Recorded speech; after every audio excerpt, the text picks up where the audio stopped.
ప్రభునందు ప్రియమైనటువంటి దేవుని బిడ్డలారా, ప్రారంభ ప్రార్థనతో ఈ పరిశుద్ధ ఆరాధనను మనం ప్రారంభించుకుందాం.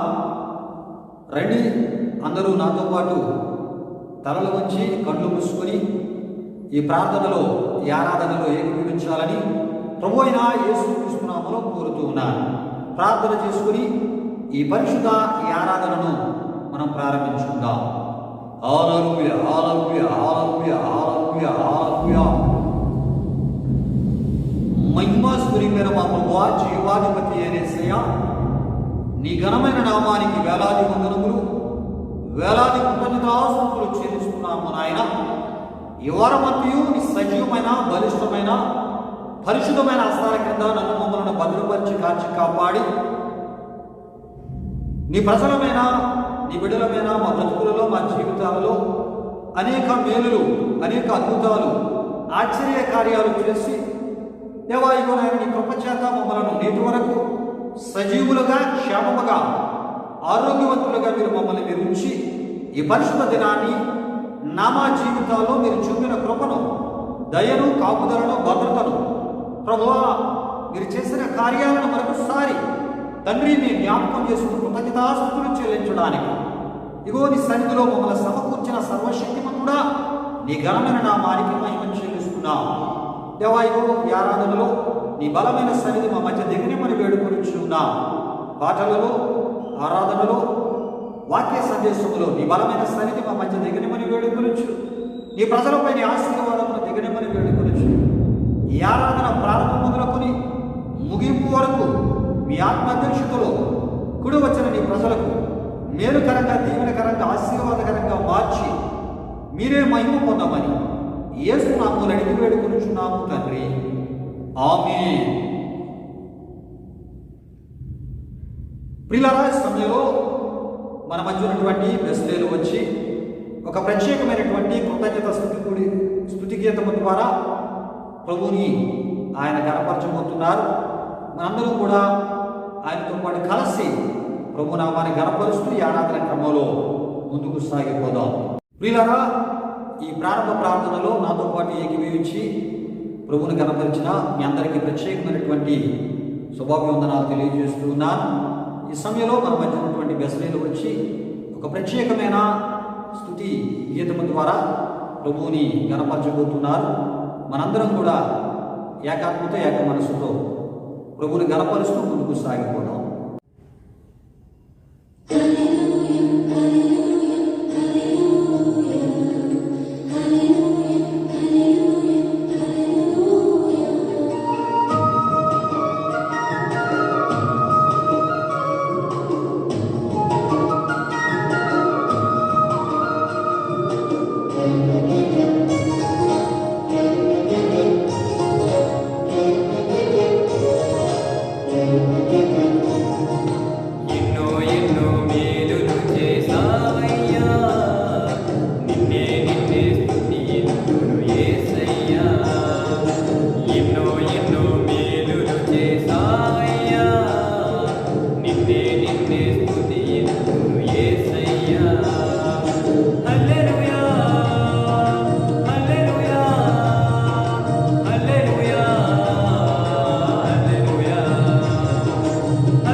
కృతజ్ఞత స్తుతి కీర్తన ద్వారా ప్రభుని గణపరిచిన బెసలను బట్టి దేవాది దేవునికి నేను ఎంతో కృతజ్ఞతాస్తుతులు చెల్లిస్తున్నాను. ఇది ఆరాధన సమయం. ప్రభు మన మధ్య మనం చేయబోయే స్తుతుల మీద ఆశీనుడుగా ఉండి మనలను ఆశీర్వదించేటటువంటి సమయం. రండి, ఈ సమయంలో దేవుడు మన జీవితాల్లో చేసిన ఉపకారాలను, మేలులను, ఆయన కృపను, దయను జ్ఞాపకం చేసుకొని ఆయన నామాన్ని గణపరచుచు ఈ కొంత సమయం ప్రభుని మనందరం కూడా కలిసి ఆత్మతో సత్యముతో ఆరాధిస్తూ ప్రభుని మహిమపరుస్తూ మనం ముందుకు సాగిపోదాం. ఆరాధనలో ముందుకు వెళ్ళిపోదాం. హల్లెలూయా, హల్లెలూయా, హల్లెలూయా, హల్లెలూయా, హల్లెలూయా, హల్లెలూయా, హల్లెలూయా. మహిమ స్వరూపైన మా ప్రభువా, జీవాధిపతి అనే యేసయ్యాని ఘనమైన నామానికి మహిమ చెల్లిస్తున్నాం. దయగలిగిన దేవా, ఈ వారమంతయు నాడల మీద చూపిన అపారమైన కృపను బట్టి మీకు వందనాలు. మమ్మల్ని పోషించిన దేవుడు, మా కరలు తీర్చిన దేవుడు, మా అవసరతలు తీర్చిన దేవుడు, విశ్వసించిన మా జీవితాల్లో ఊహకందని అద్భుతాలు, ఆశ్చర్యాలు చేసి నేటి వరకు మమ్మల్ని సజీవులుగా ఉంచిన సర్వశక్తిమంతుడా, నీ ఘనమైన నామానికి మహిమ చెల్లిస్తున్నాం. నీ కృప వలన, నీ దయ వలన మాత్రమే మేమందరము క్షేమముగా ఆరోగ్యవంతులుగా ఉన్నామని బట్టి మీకు వందనాలు. ఈ భయంకరమైన దినాలలో అపారమైన నీ కృపను మేడల బహుగా విస్తరింపజేస్తున్న సర్వశక్తిమంతుడా, నీకు మహిమ చెల్లిస్తున్నాం. శ్రమలలో తోడుగున్న దేవుడా, ఇబ్బందులలో తోడుగున్న దేవుడా, లేమిలో సమృద్ధిని దయచేసిన దేవుడా, అకరణ అవసరములు తీర్చిన దేవుడా, మొర్రపెట్టగా అభయమిచ్చి దేవా మమ్మల్ని ధైర్యపరిచి బలపరిచి ఇమానియలుగా మా బ్రతుకులలో ఉండి మమ్మల్ని నడిపిస్తున్న సర్వశక్తిమంతుడా, నీ ఘనమైన నామానికి మహిమ చెల్లిస్తున్నా. ప్రభువా, ఇవన్నీ ప్రజలైన వారు వారి వారి జీవితాల్లో మీరు చేసిన మేలులను జ్ఞాపకం చేసుకుని ఇగో నీ సన్నిధిలో నిన్ను గణపరుస్తూ ఉంటుండగా వారిపై నీ దీవెన వర్షాన్ని దిగనేమని వేడుకొనిచున్నా. హల్లెలూయా, హల్లెలూయా, హల్లెలూయా. Oh glory Jesus. ప్రభువా, నీకు మహిమ, సర్వశక్తిమంతుడా నీకు మహిమ. హల్లెలూయా, హల్లెలూయా, హల్లెలూయా, హల్లెలూయా. ఎవరు ఏ రకమైన సమస్యలలో ఉన్నా యేసుక్రీస్తు నామములో వారికి విడుదల దయచేయండి. దుఃఖములో ఉన్న వారికి ఆదరణను, ఓదార్పును దయచేయడం నాయన. నీ వాక్యములో రాయబడినట్లు దుఃఖించే వారిని ఓదార్చు వారి వలె నేను ఉండినని శ్రమించిన దేవా, నీ ఘనమైన నామానికి మహిమ చెల్లిస్తున్నా. నీవు సర్వశక్తిమంతుడవు నాయన. అద్భుతాలు, ఆశ్చర్యాలు చేయ దేవుడు. ఒకరి తల్లి వారిని ఆదరించినట్లు నేను మిమ్మల్ని ఆదరించదని ప్రభువా వాగ్దానం ఇచ్చిన గొప్ప దేవుడు నాయన. నీ యందు భయభక్తులు కలిగిన అయా జీవితాలపై జాలిపడే దేవుడు, నీ యందు భయభక్తులు కలిగిన బ్రతుకులపై నీ కృపను విస్తరింపజేసే గొప్ప దేవునిగా నీవు ఉన్నావు. అందును బట్టి నీకు వందనాలు. హల్లెలూయా, హల్లెలూయా, హల్లెలూయా. నాకు జీవమయున్న నా జీవమా, నాకు ప్రాణమయున్న నా ప్రాణమా, నాకు బలమయున్న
చేస్తూ మహోన్నతుడైన దేవుని నామాన్ని హెచ్చిస్తూ ఈ ఆరాధనలో మనం ముందుకు వెళ్దాం. ఆయన జీవమును బట్టి మాత్రమే ఈ రోజు మనం జీవిస్తున్నాం. ఆయన బలమును బట్టి మాత్రమే మనము ధైర్యంగా ఉండగలుగుతున్నాం. ఆయనే మనకి సర్వమున ఉన్నటువంటి గొప్ప దేవుడై ఉన్నాడు. ప్రియా దేవులారా, మన ప్రాణాత్మ శరీరాలతో ఆయన నామాన్ని కనుకుందాం. ప్రియా దేవులారా, ఈ నామమే వాడేదన్ నా జీవిత కాలమంతా, ఈ ధ్యానమే చేసేదన్ నా ఊపిరి ఉన్నంత వరకు. యేసయ్యా, నీ ధ్యానమే చేసేదన్ నా ఊపిరి ఉన్నంత వరకు. హల్లెలూయా. మహోన్నతుడానికి మహిమ చెల్లిస్తున్నాం. విశ్వసించిన మా జీవితాల్లో ఒకరి కార్యాలను చేస్తూ పూజుడుగా మా చేత ఆరాధించబడుతున్న సర్వశక్తివంతుడా, నీ ఘనమైన నామానికి మహిమ చెల్లిస్తున్నాం.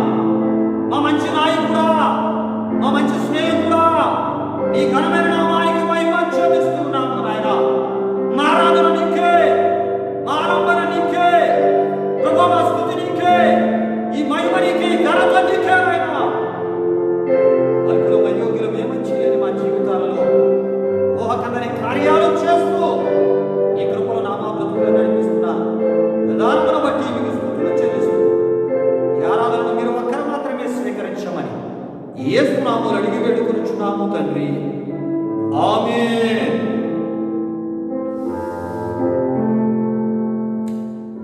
ప్రియులారా, సమయంలో మన మధ్య ఉన్నటువంటి జాన్ బాబు వచ్చి విత్తబడిపోయే వాక్యము కొరకు ప్రార్థిస్తారు.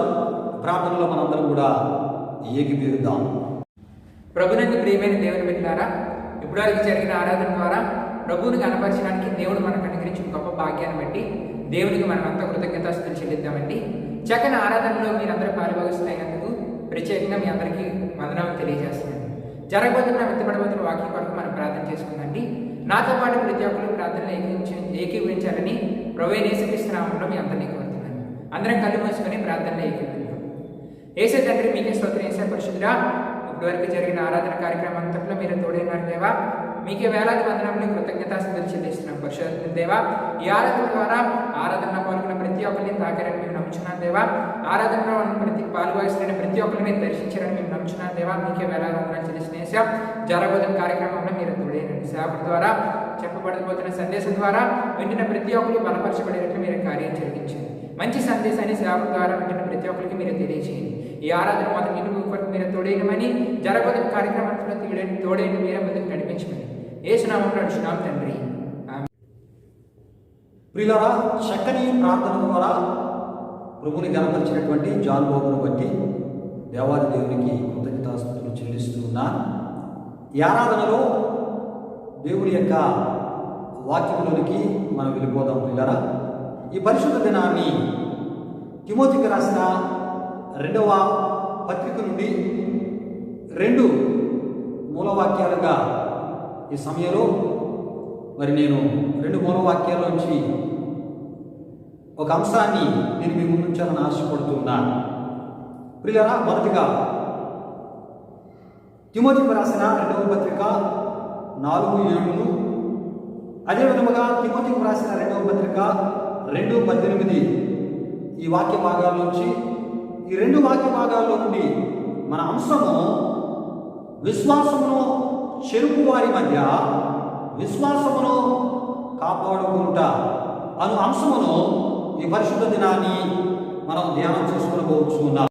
ప్రియులారా, ఈ ఆరాధనలో దేవుని యొక్క వాక్యంలోనికి మనం వెళ్ళిపోదాం. ప్రియా దేవుని బిడ్డలారా, ఈ పరిశుద్ధ దినాన్ని మూలవాక్యం తిమోతికి రాసిన 2వ పత్రిక 4:7 నుండి, అదే విధముగా తిమోతికి రాసిన 2వ పత్రిక 2:18 వాక్య భాగముల నుండి, ఈ 2 వాక్య భాగముల్లో నుండి మన అంశము విశ్వాసమును చెరుపు వారి మధ్య విశ్వాసమును కాపాడుకుంట అను అంశమును ఈ పరిశుద్ధ ఆరాధనలో మనం ధ్యానం చేసుకునవచ్చు ఉన్నాం. అయితే మీ కొరకు ఈ 2 వాక్య వచనములను నేను చదువుతూ ఉన్నాను ప్రియా దేవుని బిడ్డలారా.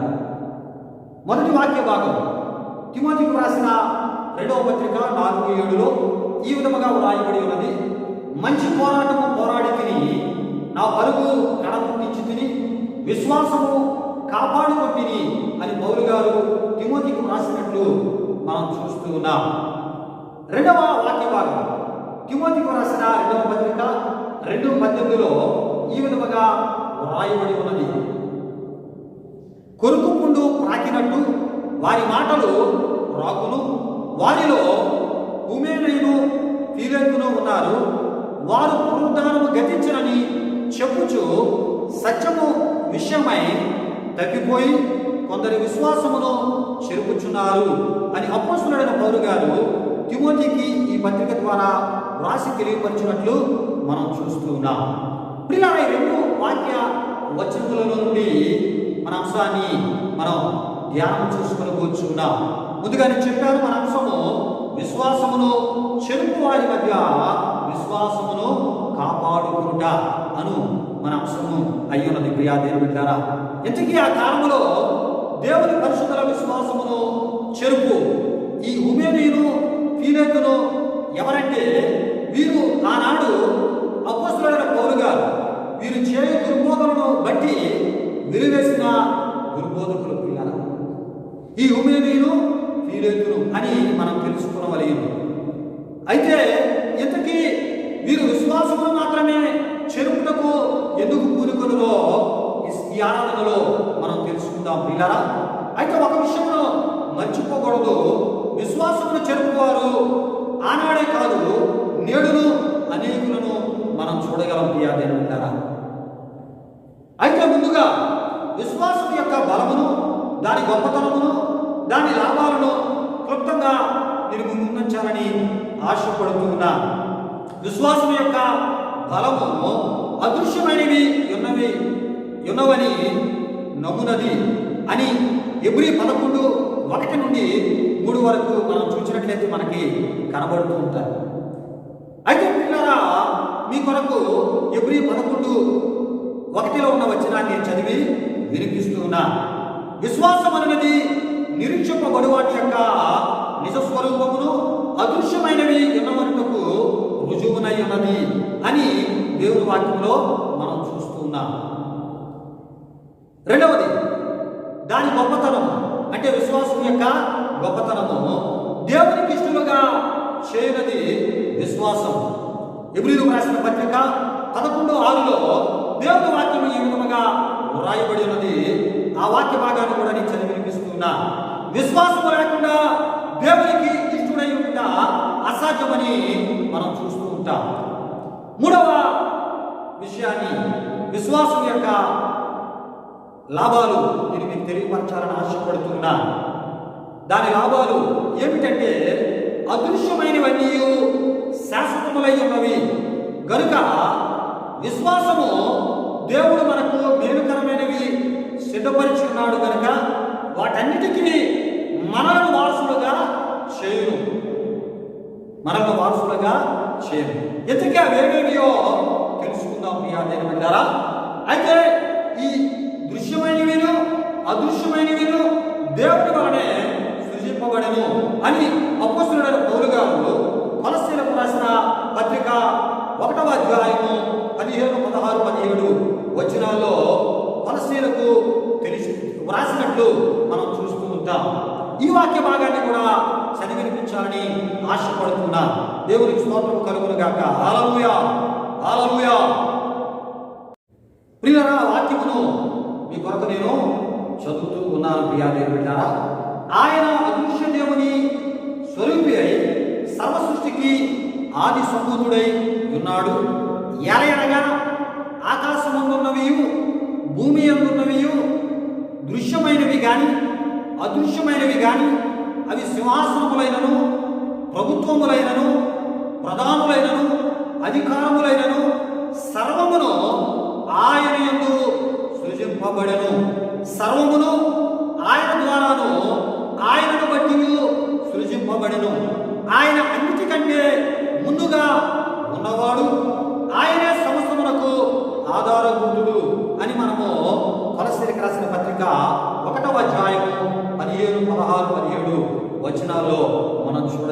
ప్రియాన్ని పెట్టారా. అయితే పిల్లరా, ఇక్కడ కొన్ని సత్యములను మనం గుర్తించాలి. దృశ్యమైనవి అనగా కనబడునవి అని అర్థము కాగా, అదృశ్యమైనవి అనగా కనబడనవి అని అర్థమునయ్యున్నది. అయితే కనబడినవియును కనబడనవియును ఈ రెండును దేవుని వలన సృష్టింపబడినవి అని మనం తెలుసుకునవలెను. గనుక దేవుని యొక్క వాక్యములో యోహాను సువార్త 1:3 యోహాను భక్తుడు ఈ విధముగా వ్రాస్తూ ఉన్నాడు. కలిగి ఉన్న దేవుడు ఆయన లేకుండా కలుగలేదు అని ఆయన వ్రాసినట్లు మనం చూడగలం ప్రియాజ్ఞానం పెట్టారా. అయితే విశ్వాసము రెండింటినీ నమ్మునట్లు చేయును. అంతేకాకుండా ఈ రెండును అనగా అదృశ్యమైనవి, దృశ్యమైనవి, ఈ రెండును దేవుని వలననే కలిగినవి అని నమ్మునట్లు చేయను. గనుకనే సాతాను వాడి పక్షముగా అనేక దుర్బోధకులను ఏర్పరచుకొని వాడు మొదట దేవుని పరిశుద్ధుల విశ్వాసమును చెరుపు పని మీద లేక చెలగొట్టు పని చేయువారిగా వాడి పక్షముగా పని చేయ కొంతమంది దుర్బోధకులను సాతాను ఏర్పరచుకుని వాడుకుంటున్నట్లు మనం చూస్తూ ఉన్నాం. ప్రియులారా, ఈ విషయాలు మనం తెలుసుకోకముందు ఇంతకీ అదృశ్యమైనవి అశాశ్వతమైనవా లేక శాశ్వతమైనవా అంటే దేవుని వాక్యం చెప్తుంది శాశ్వతమైనవి అని మనం మొదట తెలుసుకోవాలి. ఇంతకీ ఈ శాశ్వతమైనవి అదృశ్యమైనవి ఏమి అయి ఉన్నావో దేవుని యొక్క వాక్యం నుంచి మనం తెలుసుకుందాం. ప్రియులారా, ఈ సందర్భంలో వాక్యములోంచి కొన్ని సందర్భాలను నేను మీ ముందుంచాలని ఆశపడుతున్నా. చూడండి, మొదటిగా నిత్య జీవము మత్తయి 25:46 మనం చూడగలము. నిత్య శిక్ష అని మత్తయి 25:46 మనం చూస్తూ ఉంటాం. నిత్య దేవుడు ఆదికాండము 21:33 మనకి కనబడుతూ ఉంటుంది. నిత్యమైన వెలుగు అని యెషయా గ్రంథము 60వ అధ్యాయము 19-20 మనకు కనబడుతూ ఉంటారు. అదే విధముగా నిత్యాశ్రయ దుర్గము అని యెషయా 26:4 మనం చూస్తూ ఉంటాం. నిత్యుడగు తండ్రి అని యెషయా 9:6 మనం చూడగలము. నిత్యుడగు దేవుడు అని యెషయా 40వ అధ్యాయం 28 మనం చూస్తూ ఉంటాం. యెహోవా నీవు నిత్యము ఆశీనుడవై ఉండువు అని విలాప వాక్యములు 5:19 మనకి కనబడుతూ ఉంటారు పిల్లారా. అంతేకాకుండా యుగ యుగములో సజీవుడనై ఉన్నాను అని ఏమండి యేసు ప్రభువారు తనను గురించి చెప్పినట్లు యోహానుతో ప్రకటన 1:18 మనం చూస్తూ ఉంటాము. అంతేకాకుండా యుగ యుగములో రాజ్యము చేదురు అని ప్రకటన 22:5 మనకు కనబడుతూ ఉంటుంది. పిల్లరా, ఆత్మను చంపనేరకని మత్తయి సువార్త 28 మనం చూస్తూ ఉంటాము. దేవుడు అమర్త్యము గలవాడై ఉన్నాడు అని అపోస్తలుడైన పౌలు గారు తిమోతికి రాసిన పత్రికలో మొదటి తిమోతికి రాసిన పత్రిక 6:16 మనం చూడగలం. ఇదిగా అమరత్వము అనగా ఎన్నటికి నశించని మహిమ శరీరము గలవాడై దేవుడు ఉన్నాడనే సత్యాన్ని తెలియపరుస్తుంది. అంతేకాదు శాశ్వత జీవము అని కీర్తనలు 133:3 మనం చూడగలము. శాశ్వత కృప అని యెషయా 55:3 శాశ్వతుడైన దేవుడు అని ద్వితీయోపదేశకాండము 34:27 శాశ్వతమగు జీవము గల దేవుని వాక్య మూలముగా అని పేతురు రాసిన మొదటి పత్రిక 1:23 మనం చూడగలం. అంతేకాకుండా ఒకవేళ ఇంకా చాలా విషయాలు తెలుసుకోవాలని మీరు ఆశపడినట్లయితే ఈ రెఫరెన్స్లు నేను మీకు చదివి వినిపిస్తున్నాను. మీ యొక్క గృహాలలో దేవుని వాక్యాన్ని తెరిచి వీటిని చదివితే మరికొన్ని విషయాలు ఈ యొక్క శాశ్వతమైన నిత్యమైన యుగములకు అనేటటువంటి మాటలను ఈ రెఫరెన్స్లు మీకు తెలియపరుస్తాయి. చూడండి పిల్లారా, కీర్తనలు 41:13, రోమ 1:20, ఇర్మియా 31:3, ప్రకటన 20:12, ప్రకటన 20:10 వచనాలను దయతో చదవాలని ప్రభు పేరట కోరుతున్నా. ప్రియా దేవుని బిడ్డారా, అయితే బిడ్డారా, ఈ శాశ్వతములైనవి అన్నీ అదృశ్యమైనవి అనగా కనబడినవి అని అర్థమునై ఉండగా, ఈ కనబడినవి ఉన్నవని విశ్వాసము ద్వారా నమ్మి విశ్వాస ప్రయాణమును దేవునిలో కొనసాగించు వారి విశ్వాసమును చెరుపువారిగా ఆనాడు దుర్బోధకులైనటువంటి ఈ హుమేనీయులు, ఫీలేకులు అను దుర్బోధకులు విశ్వాసమును చెరుపు పనిచేయు వారిగా మనం వారిని చూస్తూ ఉన్నాం. ప్రియులారా, మీరు ఆనాడు చేయు దుర్బోధ ఏమిటో అపోస్తలుడైన పౌలు గారు తిమోతికి వ్రాసినటువంటి ఆ ఒక వాక్య సందర్భంలో మనకు కనబడుతూ ఉంటారు. ప్రియులారా, ఆనాడు ఈ హుమేనీయులు, ఫిలేతులు అనేటటువంటి దుర్బోధకులు సాతాను పక్షముగా వీరు పనిచేస్తూ దేవుని ప్రజల విశ్వాసమును వారు ఏ రకంగా పాడు చేస్తూ ఉన్నారో, చెరుపుతూ ఉన్నారో, చెడగొడుతూ ఉన్నారో ఆ సందర్భాన్ని నేను మీకు ఈ యొక్క ఆరాధనలో తెలియపరుస్తున్నా. ప్రియులారా, గమనించండి. పునరుద్ధానము గతించినని చెప్పుచు కొందరు విశ్వాసమును చెరుపు వారిగా వారు ఉన్నారు అని తిమోతికి రాసిన 2వ పత్రిక 2:18లో అపోస్తలుడైన పౌలు గారు ఈ విషయాన్ని తిమోతికి రాసినట్లు మనకు కనబడుతూ ఉంటారు. ప్రియులారా, ఇంతకీ పునరుద్ధానం అంటే ఏమిటి? దీనికి జవాబు యోహాను సువార్త 11:24లో మనకు కనబడుతుంటుంది. పునరుద్ధానము అనగా అంచె దినమున లేచుట అని అర్థమై ఉన్నది. ప్రియాదేవి బిడ్డారా, అంటే మరణించిన వారు తిరిగి లేస్తారు అంట. దేని కొరకు తిరిగి లేస్తారు అంటే ప్రియాదేవి బిడ్డారా, దానియేలు 12:2 ప్రకారము కొందరు నిత్య జీవమును అనుభవించుట కొరకు కాగా కొందరు నిత్య నరక శిక్షను అనుభవించుట కొరకు అని దీని యొక్క భావము అయ్యున్నది. ప్రియాదేవి బిడ్డారా, గమనించారు. అయితే మీరు చేసేటటువంటి దుర్బోధ ఏమిటి అంటే అసలు మరణించిన వారు మరలా తిరిగి లేవరు. మరణముతోనే మానవ జీవితములకు ముగింపు జరుగును అని గనుక ఏదో ఉంది, ఏదో జరుగుతుంది, ఏదో పొందుతాము అని మిమ్మల్ని మీరు మోసపరుచుకోవద్దు.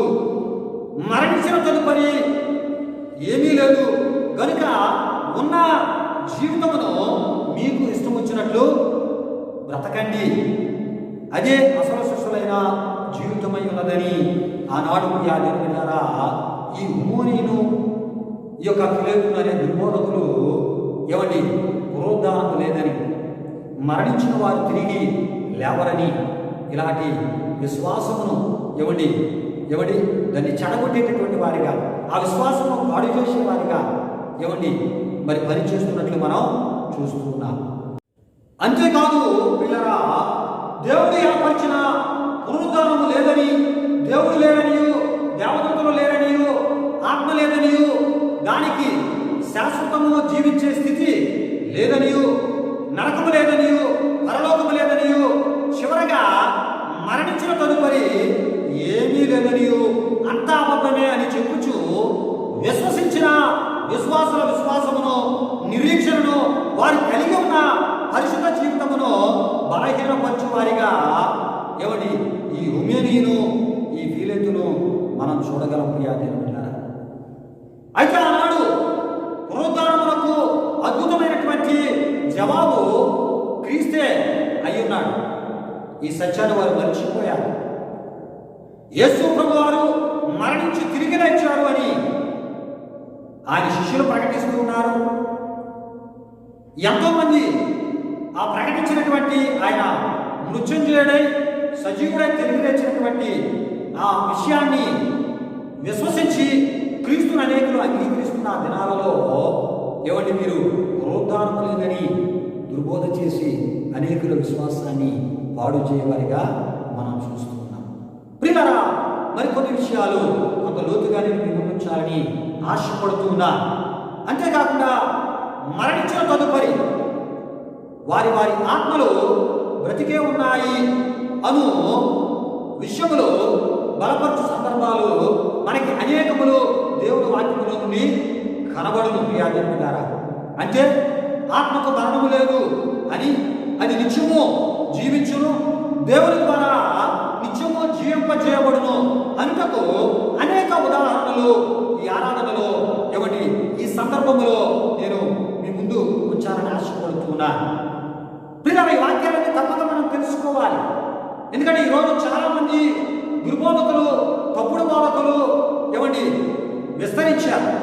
వారి పని ఒకటే, దేవుని పరిశుద్ధుల విశ్వాసమును చెరపడమే, దాన్ని బలహీనపరచడమే. ఆ బలహీనపరచడానికి రకరకాల విధానాలను ఎంచుకొని సాతాను యొక్క పనివారిగా వారు పనిచేస్తూ అనేకులను విశ్వాసం నుండి ఏమండి దిగజారిపోయేటట్లు దేవుని నుండి దూరం చేసేటటువంటి పని చేయడానికి అనేకులు దినాలు పనిచేస్తున్నారు. కనుక ఈ ఆరాధనల విషయాలు మనం తెలుసుకొని అటువంటి వారి ఏమిటి తప్పుడు బోధల నుండి, దుర్బోధల నుండి మనం కాపాడుకోవలసిన అవసరత ఎంతైనా ఉందని ప్రభు అయిన యేసుక్రీస్తు నామములో ఈ ఆరాధనలో నేను మీకు తెలియపరుస్తున్నాను. రండి ప్రియమైన దేవుని బిడ్డలారా, చనిపోయిన భక్తుల లేక దేవుని యొక్క సేవకుల ఆత్మలు ప్రియా దేవుని బిడ్డలారా బ్రతికి ఉన్నట్లు కొన్ని ఉదాహరణలు నేను మీ ముందుంచాలని ఆశపడుతున్నాను. ప్రియులారా, మొదటిగా మోషే ఏలియాలను రూపాంతర కొండ దగ్గర మన ప్రభు అయిన యేసుక్రీస్తు వారు రూపాంతరం చెందిన సందర్భంలో ఏమండి మోషే ఏలియాలను యేసు ప్రభువును వెంబడించిన శిష్యులు అక్కడ చూసినట్లు మనం చూస్తూ ఉంటాం. ఈ విషయము మత్తయి సువార్త 17:3-4 మనకి కనబడుతుంటుంది.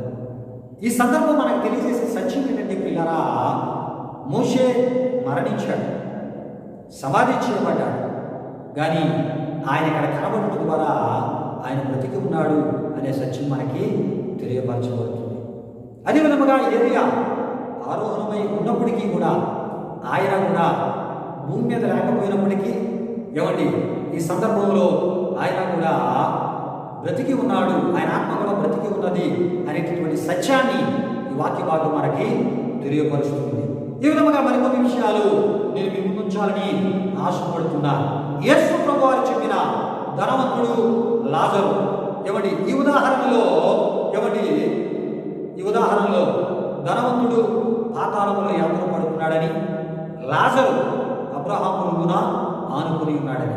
నిజానికి ధనవంతుడు మరణించాడు, అదేవిధంగా లాజరు మరణించాడు, కానీ వారిద్దరూ కూడా బ్రతికి ఉన్నారు, అంటే వారి ఆత్మలు బ్రతికే ఉన్నాయి అనేటటువంటి విషయాన్ని యేసు ప్రభువు వారు లూకాసు వార్త 16వ అధ్యాయము 22-26 వరకు ఉన్న సందర్భాల్లో ఆయన చెప్పినట్లు మనం చూస్తూ ఉంటాం. అదేవిధంగా పిల్లరా, ప్రకటన గ్రంథము 6:9 వధింపబడిన వారి ఆత్మలు బలిపీఠం క్రింద చూచితిని అని భక్తుడైన యోహాను గారు తన దర్శనం ద్వారా ఎవరిని చూసి వ్రాసినట్లు మనం చూస్తూ ఉన్నాం. అంతేకాకుండా యోహాను గారి యొక్క దర్శనంలో లెక్కింపజాలని ఒక గొప్ప సమూహము ఆయనకి కనబడినట్లు ప్రకటన 7:9-10 మనం చూస్తూ ఉంటాం. అంతేకాదు పిల్లారా, ఇద్దరు సాక్షులు హతసాక్షులైన తదుపరి దేవుని యొక్క నుండి జీవాత్మ వచ్చి వారు జీవాన్ని పొంది పరమునకు ఆరోహణమైనట్లు ప్రకటన 11వ అధ్యాయము 11-12 మనం చూస్తూ ఉంటాం. అంతేకాదు పిల్లరా, ప్రకటన 20వ అధ్యాయము 4 వారు బ్రతికిన వారై, అంటే మరణించిన వారు బ్రతికిన వారై అనే మాట మనం చూస్తూ ఉంటాం. పిల్లరా, ఇదే ప్రకటన గ్రంథము 14వ అధ్యాయము 1-5 వరకు ఉన్న వచనాల్లో స్త్రీ సాంగత్యమున అపవిత్రులు కాని వారు అయిన 144,000 మంది యగు ఇశ్రాయేలీయులు మనకి వారి ఆత్మలు మనకి కనబడుతూ ఉంటాయి యోహాను గారి యొక్క దర్శనములో. అంతేకాదు పిల్లరా, ప్రకటన గ్రంథము 20వ అధ్యాయం 11-13 వరకు ఉన్న వచనాలు మనం చూస్తున్నప్పుడు ధవళమైన మహాసింహాసనం మీద దేవాది దేవుడు ఆసీనుడై ఉన్నప్పుడు దేవుని ఎదుట ఆయా ఆత్మలు నిలిచి ఉండినట్లు ఆ వాక్య భాగాలు మనకి కనబడుతూ ఉంటాయి. దయతో ఈ వాక్య భాగాలను ప్రార్థన పూర్వకంగా చదవాలని ప్రభు పేరట ప్రభు సేవకునిగా నేను కోరుతూ ఉన్నాను. అంతేకాదు ఏమండి, ప్రకటన గ్రంథము 14:13లో ఏమండి ఒక అద్భుతమైన మాట మనకు కనబడుతుంది. ప్రభువునందు మృతి నొందిన ఆత్మలు ఏమండి వారు విశ్రాంతిలో ప్రవేశించుదురు అనేటటువంటి వాక్యాన్ని ప్రకటన 14:13 మనకి కనబడుతుంది. వారు తమ ప్రయాసములు మాని విశ్రాంతి పొందుదురు. ప్రియులారా, గనుక మరణించిన వారి యొక్క ఆత్మలు మరణముతోనే మరణించక ఆయా వారి ఆత్మలు ఏమండి జీవించుచున్న ఆత్మలుగా ఉన్నట్లు దేవుని యొక్క వాక్యము ఏమండి మనకు తెలియపరుస్తుంది. ప్రియులారా, ప్రతి వారి యొక్క ఆత్మ దేవుని ఊపిరి ద్వారా అనుగ్రహించబడినది కనుక దేవునికి మరణము లేదు. కనుక దేవుని యొక్క ఊపిరి ద్వారా జీవాన్ని పొందినటువంటి ఏమండి మనకును కూడా మన ఆత్మలకు ఏమండి మరణం అనేది లేదని మనం తప్పక తెలుసుకోవాలి. కనుక దేవుని ఊపిరి ద్వారా జీవాన్ని పొందిన మనలో ఉన్నటువంటి ఆత్మ నిత్యజీవి అనే సత్యాన్ని తప్పక మనం తెలుసుకోవాలి. చాలా సందర్భాల్లో చాలామంది అంటారు, ఏమండి ఆత్మహత్య చేసుకున్నారు అనే పదాన్ని వాడతారు. నిజానికి ఆత్మహత్య కాదు ప్రియా దేవుని బిడ్డలారా, శరీరానికి మాత్రమే హాని చేసుకుని ప్రాణాన్ని తీసుకున్నాడు తప్ప ఆత్మని చంపడం, ఆత్మని హత్య చేయడం అది ఎవరి తరపు కానే కాదు. కారణం ఏంటంటే దేవుని ఊపిరి ద్వారా మనం పొందిన ఆత్మకు మరణము లేనే లేదు. అది నిత్యజీవి. ఎందుకంటే దేవుడు నిత్యము జీవించువాడు. దేవునికి మరణము లేదు కనుక ఆయన ఊపిరి ద్వారా మనం పొందిన ఏమండి ఆ ఒక జీవాత్మకు ఆత్మకు మరణము లేనే లేదు ప్రియా దేవుని బిడ్డలారా. కనుక ఈ విషయాన్ని గమనించండి. అయితే ప్రియా దేవుని బిడ్డలారా, కనుక దేవుని ప్రజలైన వారు ఇటువంటి ఒక గొప్ప విశ్వాసమును కలిగి మరణించిన తర్వాత ఆత్మ చేరే ఒక స్థలము ఉంది, అదే పరలోకము ఏమండి అని విశ్వసించి దేవుని యొక్క వాక్యాన్ని బట్టి మొన్నైనది వెనుకటి వలనే మట్టిలోనికి చేరును, ఆత్మ దాన్ని దయచేసిన దేవుని ఎందుకు మరలా వెడలిపోవును. కనుక ఆత్మ మరలా దేవుని ఎందుకు వెళ్ళి దేవునితో శాశ్వత జీవాన్ని పొందే ఒక దినం ఉంది అనేటటువంటి విశ్వాసంతో దేవుని ప్రజలు ఎవడి జీవిస్తున్నటువంటి సందర్భం మనం చూస్తూ ఉంటాం. క్రైస్తవ విశ్వాసము ఇదే. మరణముతో ఈ జీవితముకి ముగింపు జరగదు. మరణము తర్వాతే అస్వరసరైన జీవితాన్ని దేవుడు నిర్ణయించాడు అనేటటువంటి ఒక గొప్ప విశ్వాసాన్ని కలిగి దేవుని ప్రజలు ముందుకు వెళ్తూ ఉన్నప్పుడు ఎవడి దాన్ని ఏమన్నారంటే పునరుద్ధానం అన్నారు. అంటే పునరుద్ధానం అనగా మరణించి ఒక దినాన్ని తిరిగి లేపబడతాం. లేపబడి దేవునితో మరణం లేని లోకంలో శాశ్వత జీవాన్ని పొందుతాం అనేటటువంటి గొప్ప విశ్వాసంతో ఆనాడు క్రైస్తవ బిడ్డలు, ఆది సంఘ బిడ్డలు ఏమండి గొప్ప విశ్వాసంలో ముందుకు సాగిపోతున్నప్పుడు అప్పుడు సాతాను పక్షంగా లేచిన వారిగా ఈ హుమేనీను ఫీలేతును ఏమండి ఇటువంటి పునరుద్ధానమును విశ్వసించిన దేవుడి ప్రజలను, పునరుద్ధానమును నమ్మినటువంటి దేవుడి ప్రజల విశ్వాసాన్ని చెడగొట్టడానికి, చెరపడానికి ఆనాడు వారు బయలుదేరారు. పిల్లరా, ఆనాడు ఇంత గొప్ప విశ్వాసాన్ని చెరపడానికి వారు బయలుదేరితే ఈనాడు దేవుని ప్రజలు విశ్వసించిన దేవుని జీవపు మాటల గ్రంథమైన బైబిలును తక్కువ చేసి మాట్లాడేవారు లేకపోలేదు ప్రియా దేవుని బిడ్డలారా. అది ఎలానో తెలియపరిచి ఈ వర్తమానాన్ని ముగించాలని నేను ఆశపడుతున్నా. ఒక విషయాన్ని మర్చిపోతూ మన అంశము మరొకసారి నేను మీకు తెలియపరుస్తున్నాను. విశ్వాసమును చెరుపు వారి మధ్య విశ్వాసమును కాపాడుకునే వారిగా దేవుని ప్రజలైన వారు ఉండాలి అనేటటువంటి అంశం మీదే ఈ వాక్యాలన్నీ, ఈ వర్తమానాన్ని తెలియపరచడం జరుగుతుంది. ప్రియా దేవుని బిడ్డలారా, అయితే దేవుని యొక్క గ్రంథాన్ని ఏ విధముగా తక్కువ చేసి చాలామంది మరి మాట్లాడడం జరుగుతుందో కొన్ని విషయాలు ఈ సందర్భంలో నేను మీ ముందు ఉంచాలని ఆశపడుతున్నా. సైన్స్ ప్రకారము సృష్టి పుట్టి 1500 కోట్ల సంవత్సరములు అని చెప్పుటను జరుగుతూ ఉంటుండగా, అయితే బైబిల్ ప్రకారము 8,500 సంవత్సరములు మాత్రమే కనబడుతుంది సృష్టి పుట్టుక అని చాలామంది మాట్లాడడం జరుగుతుంది పిల్లలు. ఇంతకీ సృష్టి పుట్టుక శాస్త్రవేత్తలు చెప్పినట్లు 1500 కోట్ల సంవత్సరాలని వారు చెప్పుటకు కారణాన్ని కూడా నేను మీకు తెలియపరుస్తాను. ప్రియులారా, వారు ఏ విధముగా సృష్టి పుట్టుక 1500 కోట్ల సంవత్సరాలని వారు చెప్తూ ఉన్నారంటే, మొదట వారి యొక్క పరిశోధనల్లో డైనోసార్స్ ఎముకలు వారి పరిశోధనలో వారికి దొరికాయంట. దొరికినప్పుడు వాటి మీద వారు పరిశోధనలు చేశారంట. ఆ పరిశోధనల్లో వారికి తెలిసినటువంటి కొన్ని సత్యాలు ఏంటంటే, డైనోసార్స్ పుట్టి 100 కోట్ల సంవత్సరాలు అయినవి అని వారి పరిశోధనలో వారికి తెలియపరచబడ్డాయి. అంటే ఆ ఎముకలు 100 కోట్ల సంవత్సరాల కాలం నాటికి చెందినవి అని. ఈ విధముగా వారు ఏం చేశారంటే, సృష్టి యొక్క లెక్కలు కట్టడం ప్రారంభించారు. సృష్టి లెక్కలు వారు కట్టి, ఆ కట్టినటువంటి లెక్కల నుండి వారు ఏమని చెప్పారంటే, సృష్టి పుట్టుకను గురించి చెబుతూ, సృష్టి పుట్టుక అంటే సృష్టి పుట్టి 1500 కోట్ల సంవత్సరాలు అయింది. అయితే బైబిల్లో మనం చూస్తున్నప్పుడు సృష్టి పుట్టుక గురించి మనం చూస్తున్నప్పుడు 8,500 సంవత్సరాలుగానే మనకు కనబడుతుంటారు.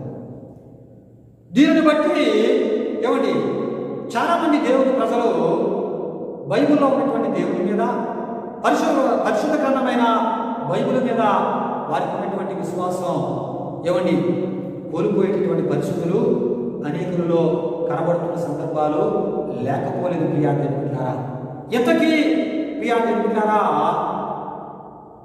వారు చెప్పినటువంటి సృష్టి పుట్టుక 1500 కోట్ల సంవత్సరముల ప్రకారంగా నిజంగా మనం ఆలోచన చేస్తే బైబిల్ తప్ప లేక బైబిల్ సత్యమా అనేటటువంటి ఈ విషయాన్ని తెలుసుకునే ప్రయత్నాన్ని మనం చేద్దాం. ఈ విషయాలు తప్పక నీవు నేను తెలుసుకోవాలి. ప్రియాదేవులారా, గమనించండి. అంటే శాస్త్రవేత్తలు సృష్టి పుట్టుక గురించి చెప్తూ 1500 కోట్ల సంవత్సరాలు అని వారి పరిశోధనల ద్వారా వారు తెలియపరుస్తుంటే, బైబిల్ ప్రకారంగా సృష్టి పుట్టుక 8,500గా మాత్రమే కనబడుతుంది. ఇంతకీ మనం ఏది నమ్మాలి? శాస్త్రవేత్తలు చెప్పిన 1500 కోట్ల సంవత్సరాలను మనం నమ్మాలా, లేక బైబిల్ ప్రకారముగా 8,500 సంవత్సరాల చరిత్ర సృష్టి పుట్టుకగా మనం నమ్మాలా? ప్రియాదేవుని గారి ఈ విషయాలను సరైన రీతిలో ఈ సమయంలో నేను ముందుంచాలని ఆశపడుతున్నాను. అప్పుడు మనం విశ్వసించినటువంటి పరిశుద్ధ బైబిల్ గ్రంథము గొప్ప కాదో మీకు అర్థమవుతుంది. ప్రియులారా, కొన్ని విషయాలు ఈ ఆలోచన కొరకు నేను ముందుంచాలని ఆశపడుతున్నాను. ప్రియులారా, సృష్టిని సృష్టించిన వాడు దేవుడు. మొదటి విషయాన్ని తప్పక మీరు తెలుసుకోవాలి. రెండవ విషయాన్ని మీకు తెలియపరుస్తున్నాను. దేవుడు సృష్టించిన సృష్టి మీద మానవుడు పరిశోధనలు చేశాడే తప్ప మానవుడు నిర్మించిన సృష్టి లెక్కలు ఇవి కాదని తప్పక మనం తెలుసుకోవాలి. మూడవ విషయాన్ని నేను మీ ముందుంచాలని ఆశపడుతున్నాను. దేవుని యొక్క వాక్యములో ఆదికాండము 1:1 ఈ విధముగా రాయబడి ఉంటారు. ఆదియందు దేవుడు భూమి ఆకాశములను సృజించెను అని. ప్రియులారా, ఆదియందు దేవుడు భూమిని ఆకాశాన్ని ఆయన కలుగ చేశాడు.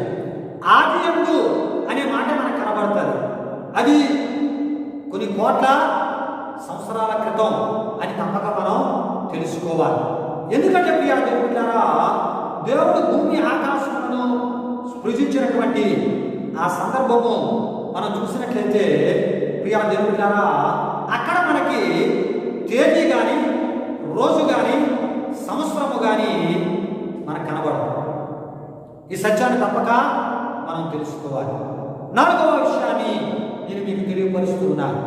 ఇంతకీ ఈ 1500 కోట్ల సంవత్సరాలు శాస్త్రవేత్తలు చెప్పినది అది నిజమా కాదా అని మీరు తెలుసుకోవాలి. అదే సందర్భంలో బైబిల్లో ఉన్నటువంటి సత్యాలు కూడా మనం తెలుసుకుంటేనే ఈ సత్యాలన్నీ మనకి అర్థమవుతాయి. ప్రియా దేవుని బిడ్డలారా, ఈ 1500 కోట్ల సంవత్సరాలు ఏమండి ఒకవేళ శాస్త్రవేత్తలు చెప్పినట్లు వారి పరిశోధనలు బట్టి అవి సత్యమైతే బైబిల్ కూడా సత్యమే.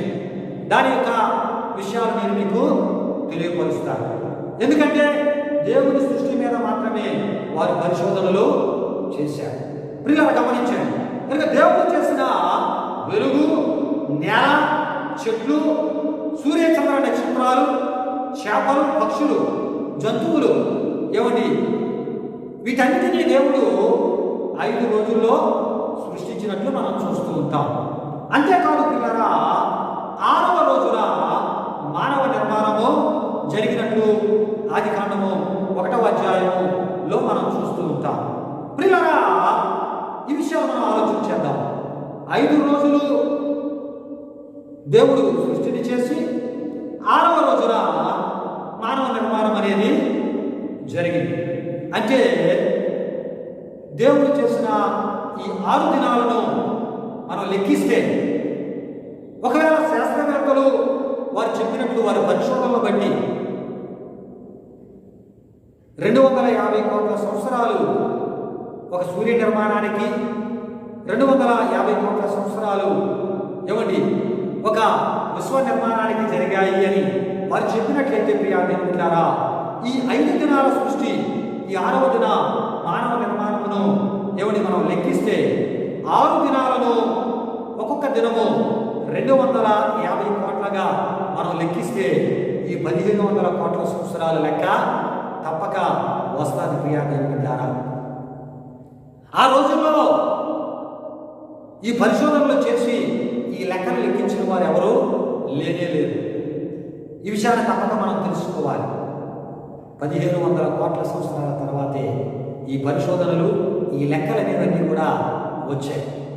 కనుక దేవుడు చేసిన 5 రోజుల సృష్టి, 6వ దిన మానవ నిర్మాణంతో ఈ 6 దినాలు అంటే దినమునకు 250 కోట్ల సంవత్సరాల శాస్త్రవేత్తల లెక్కపరంగా మనం ఆలోచన చేస్తే ఈ 6 దినాల సృష్టి ద్వారా ఏమండి ఆ లెక్క ద్వారా శాస్త్రవేత్తల 1500 కోట్ల సంవత్సరాలు తప్పక ఆ లెక్క మన ముందుకి వస్తూ ఉంటుంది ప్రియా దేవుని బిడ్డలారా.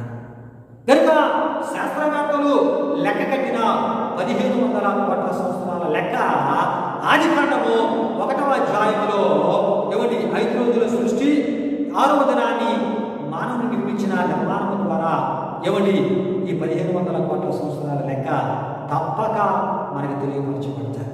దేవునికి స్తోత్రం. హల్లెలూయా, హల్లెలూయా.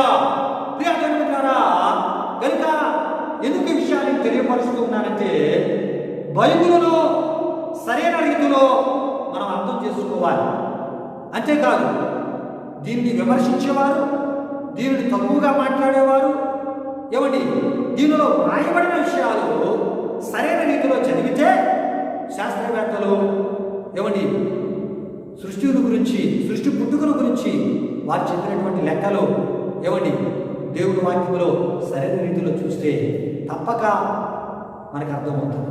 కనుక ప్రియా దేవుని బిడ్డలారా, బైబిల్ ఎప్పుడు తప్పు కాదు, బైబిల్ ఎప్పుడు అసత్యము కాదు. బైబిల్లో ఉన్నటువంటి దేవుడిని సృష్టించిన మన విశ్వాసము ఏమండి అది స్థిరముగా ఉండాలి, బలముగా ఉండాలి. దాన్ని చెరిపేవారు రకరకాలుగా చెప్పడానికి ప్రయత్నం చేస్తున్నప్పుడు ఏమండి ఇంటి పరిస్థితుల్లో మనం అవకాశం ఇవ్వకుండా దాన్ని కాపాడుకునే వారంగా మనం ఉండాలని ప్రభు యేసుక్రీస్తు నామములో నేను తెలియపరుస్తున్నాను. ప్రియా దేవుని బిడ్డలారా, కనుక దేవుని యొక్క ఈ సృష్టి పరిశోధనలో ప్రియా దేవుని బిడ్డలారా మరొకసారి ఈ సత్యాన్ని మీకు తెలియపరుస్తున్నాను.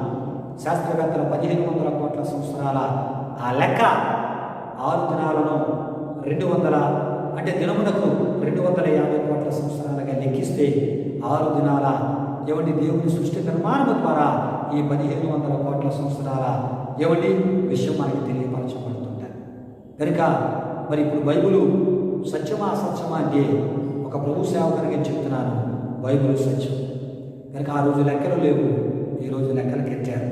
కనుక ఆ లెక్కలను బట్టి 8500 సంవత్సరాల బైబిల్ చరిత్ర ద్వారా సృష్టి పుట్టుకను మనం అంచనా వేయకూడదు. కానీ కొంత లోతు మనం ఆలోచన చేస్తే ప్రతి సత్యం మనకి తెలియపరచబడతాయి. కనుక బైబిలును సరైన రీతిలో నేను అర్థం చేసుకోగలిగితే ప్రియా బిడ్డ, బైబిలు సత్యగ్రంథం. కనుక దేవుడు చేసిన సృష్టి మీదే ఈ మానవుడు పరిశోధనలు చేసి ఆ లెక్కలు కట్టి చెప్పినట్లే మనం చూస్తున్నాం. కనుక ప్రియా బిడ్డారా, ఈ 1500 కోట్ల సంవత్సరాల సత్యం మనకి ఎక్కడ కనబడుతుందంటే ప్రియా బిడ్డారా, ఆదికాండం 1వ అధ్యాయంలోనే మనకి చక్కని సత్యాలు దేవుడు రాశాడు. కానీ దాన్ని అర్థం చేసుకునే వారు సరైన రీతిలో అర్థం చేసుకోకపోవడాన్ని బట్టి చాలామంది ఒకవేళ మేము అసత్యాన్ని నమ్మామేమో, అసత్యవంతుడైనటువంటి దేవుని విశ్వసించామేమో అని పొరపడుచున్నారు. లేదు, బైబిల్ సత్యం, బైబిల్ ఉన్న దేవుడి సత్యం. మరి పరిశోధనల ద్వారా 1500 కోట్ల సంవత్సరాల విషయాలు శాస్త్రవేత్తలు చెప్పినప్పటికీ దేవుడు చేసిన 6 దినాల సృష్టి ద్వారా ఈ 1500 కోట్ల సంవత్సరాల సత్యం మనకి తెలియపరచబడుతుంది. దేవునికి స్తోత్రం. హల్లెలూయా, హల్లెలూయా. కనుకనే ప్రియా బిడ్డలారా, అపోస్తలుడైన పౌలు గారు తిమోతికి ఆ ఒక పత్రికలో ఆయన ఏమంటున్నాడంటే, ఇగో నా విశ్వాసమును కాపాడుకుంటుని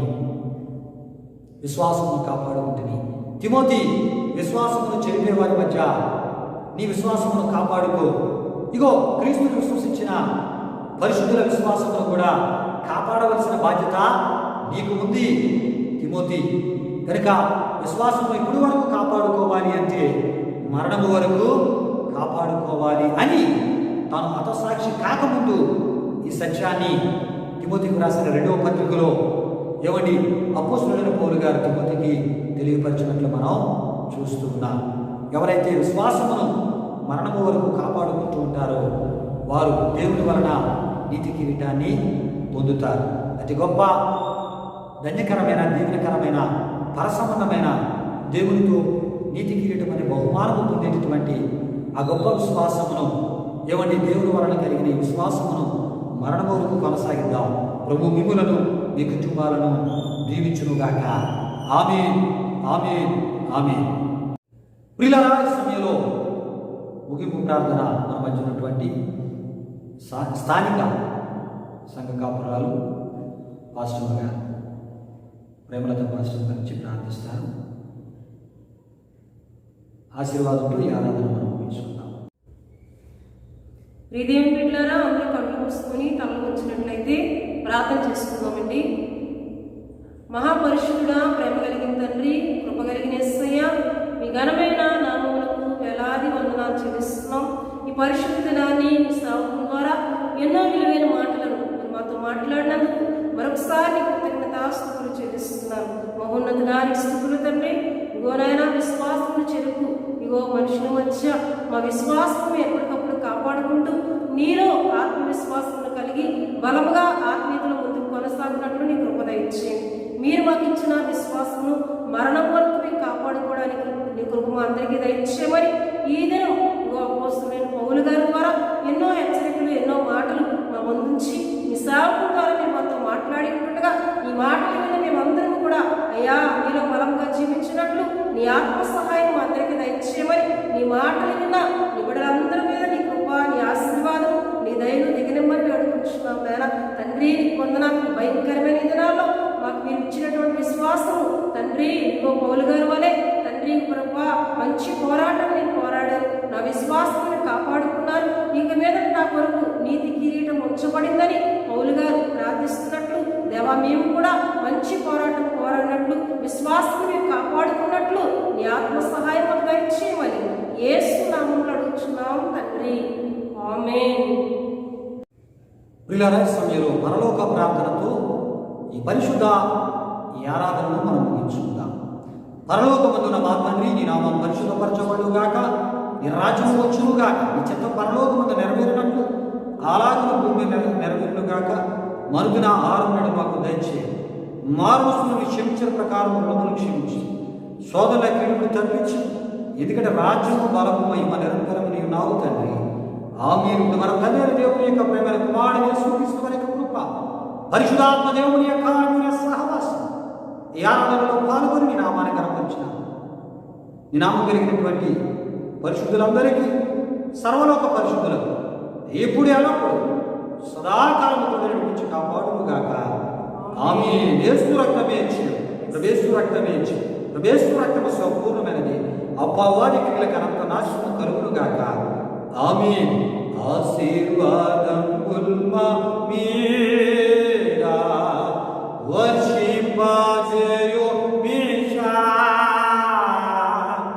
ఆశాతో నమ్మి యున్నాము నీ సత్య వాగ్దానము ఏ మాయి మీరా కృమారించుము దేవా,